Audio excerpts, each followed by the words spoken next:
And Charlie never forgets, Dominic. When that's said and done, there's certain, listen, it's the same margin, even bigger margin this time than it was a couple of years ago, still tight, but it almost seemed from the outside that Espaillat said, people are tired of this guy. The district keeps getting more and more Latino. And you know what? There's just a fatigue with all the scandal and everything else attached to Rangel. I could just coast this thing in. He never made that compelling argument. Why him, right? Coast. That was the big problem. He did, as you just said, he did not make the compelling argument. Some would say, being kind of rough here, that Rangel exposed him as an empty suit. To be honest with you, Richard, his entire claim to fame, it appeared, is that, as Rangel argued and was criticized by Reverend Sharpton, Mr. Espaillat went around the district saying, let's make history as the first Dominican American.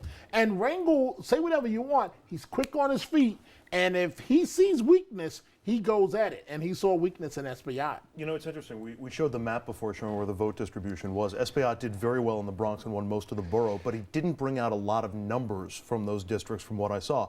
Rangel got bigger numbers in the districts that he won, and you might be able to make the argument that the Upper West and the Upper East Side, where it blends into Harlem, and you see all that blue in the bottom of your map, Rangel did better with the mixed ethnicity and the mixed background of those voters. It might have been white voters who put Rangel over the top. Funny. He got white swing voters, you know, in a district. He got more of his voters out in his districts than Espaillat did in his. But, you know, Richard, we spent the whole day, as you know, talking to the voters yesterday. And in particular, in Central Harlem, no matter what you asked African-American voters as it related to Rangel, they somehow brought it back to him and, oh, give him one more chance. Oh, he's done a good job.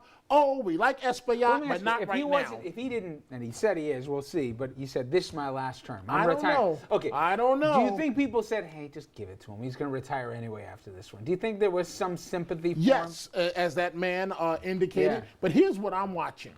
The relationship between two kingmakers, Rangel and Sharpton, where it's clear they don't like each other anymore. Sharpton made it clear he was not going to let bygones be bygones through this one.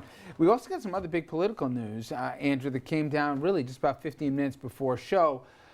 Breaking now out of Albany in a move, it really could shift control of the state Senate back to Democrats.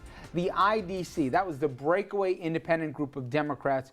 They struck a deal with the Republicans to run the chamber. It's kind of this like trifecta here, where a group of four folks, in effect, really held everything in sway. They've got a new deal, and they're basically returning home. Well, yeah, and that deal was brokered primarily by State Senator Jeff Klein, the head of the IDC, who announced that deal in a statement with Governor Cuomo. Under the deal, Klein will share power in the Senate with the top Democrat. Klein saying the move allows the Senate to refocus on progressive issues like the DREAM Act, higher wages, and campaign finance reform. Cuomo praised the IDC for its work as the Senate's power brokers, supporting the reconciliation, which will happen after this November's elections.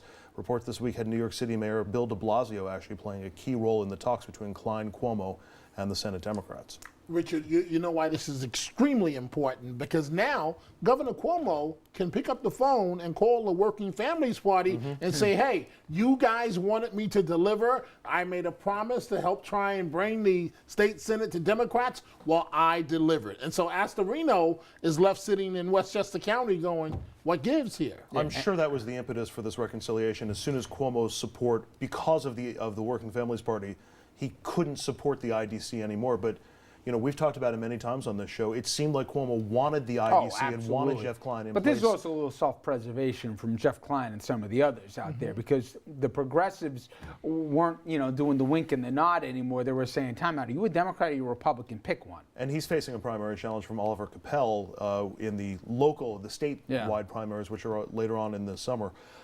It's also, you know, I think we'll have time in the coming days to ask whether the IDC actually was good for the state Senate or not, and you can certainly make the argument that it got it out of the gridlock that it had been in.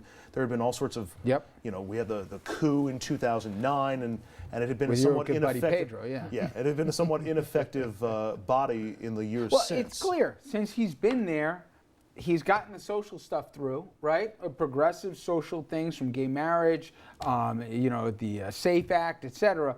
But on economic ones, Republicans have no reason to fight with him, because at the end of the day, it was just like having a Pataki, a Republican governor there for the most part, so they weren't complaining. And that's what got him, Richard, in trouble to begin with the Working Families Party, because they, as we've been pointing out on this show for months to come, they were like, hey, where's the beef? What's the difference between you and the Republicans? But you know what?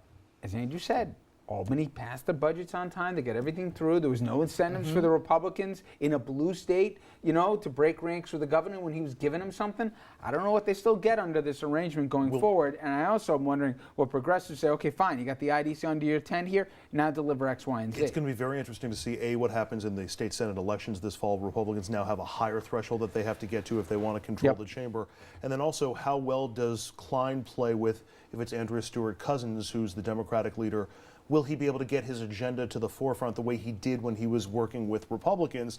And if not, well, it's the New York State Senate, so anything could happen. So. And Richard, I'm glad that Andrew made that point, because if you go back to some of the earlier primaries, you know what they say about Democrats, and you know this very well, a circular firing squad. So let's see how long and how well they can get along with each other, the Democrats. I want to get really quickly to some primary headlines here outside our area, and really Mississippi. Andrew, that 6-term Republican Senator Tad Cochran, he won what in the end had to be deemed a surprise here from the Tea Party challenger Chris McDaniel. And while people say, well, Rich, why do we care about Mississippi? It's interesting how he won, right? Well, yeah. I mean, first of all, it's the establishment Republican versus the Tea Party Republican advantage in this case to the establishment Republican. It's also very, very conservative. Let's not. Yeah. But Cochran had asked Black and Democratic voters to cross over in this open primary and vote for him. And Nate Silver, who crunches these numbers better than anybody, says that without the voting increase in those counties, the Democratic-leaning African-American counties, he would have lost by 8 points. And instead, he won by 2. So it's a 10-point swing of Democrats and African-American Democrats coming out to vote for him.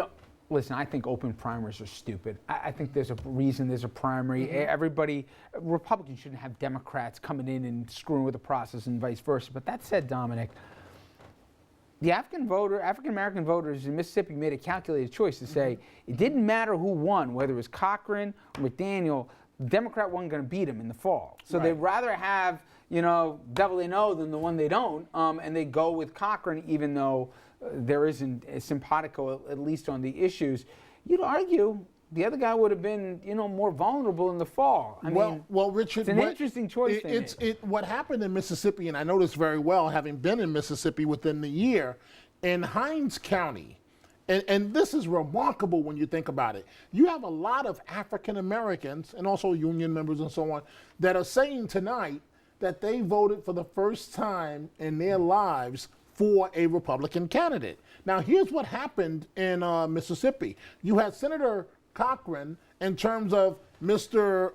Deliverer of Services, where that became a negative, where the Tea Party challenger flipped it, where it was almost negative to deliver good services for the community. And so Senator Cochran has delivered for all parts of Mississippi. And Richard, just a quick point, Black people in Mississippi voted their interests. The Tea Party challenger, this guy accepted money from a lawyer who worked for a Klansman, and they felt that going with the Tea Party challenger was a return to Mississippi's past. So they were voting for their survival. Fascinating. Inside baseball, but so fascinating politics and how it all played out last night in Mississippi. Okay, when we come back here, is America's appetite for politics dwindling? Well, the show doesn't hope so, but a new report shows that people are losing faith even more than they already had when it comes not just to the Congress, but to our president as well. Could this be the result of a calculated move? But first, the Wrangell race, not the only primary in our region. Yesterday, as we had to break another check in the numbers in the race and all the others that matter to you. Stay with us. RFL back after this.